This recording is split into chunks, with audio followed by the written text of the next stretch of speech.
पुण्यात गणेशोत्सवाची धामधूम सुरू आहे। श्रीमंत भाऊसाहेब रंगारी गणपती ट्रस्टचे उद्योजक पुनीत बालन यांच्या मार्गदर्शनाखाली वेगवेगळे कार्यक्रम या ठिकाणी आयोजित केले जात आहेत। तर भाऊसाहेब रंगारी गणपती ट्रस्टचे आणि उद्योजक असलेले पुनीत बालन यांच्या मार्गदर्शनाखाली वेगवेगळे कार्यक्रम या ठिकाणी घेतले जात आहेत। शहरातील सर्वच गणेश मंडळांच्या समोर बालन यांच्या उद्योग समूहाच्या जाहिरातीचे बॅनर लागले, त्यामुळे टीका होत होती। त्याला आता स्वतः पुनीत बालन यांनी उत्तर दिले।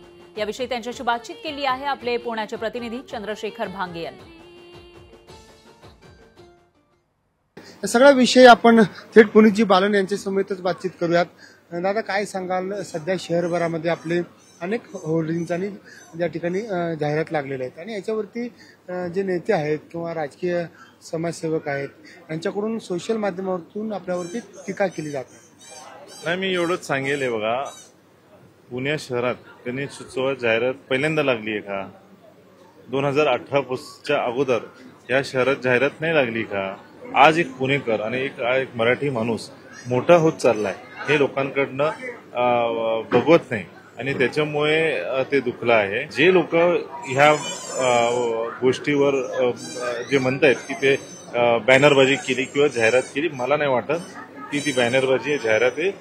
महाराष्ट्र शासन, पुणे महानगरपालिका आणि रीतसर ज्या मंडळांना आम्ही आर्थिक पाठिंबा देऊन मदत केली आहे त्यांच्या परवानगी जिथे जिथे आहे तिकडेच आम्ही हे रीतसर ऑफिशियल परवानगी जिथे आहे तिकडेच आम्ही हे जाहिरात लावली आहे। आणि हे जे लोक वेगळे वेगळे सोशल मीडियामधनं असतील, ट्विटरमधनं असतील, जे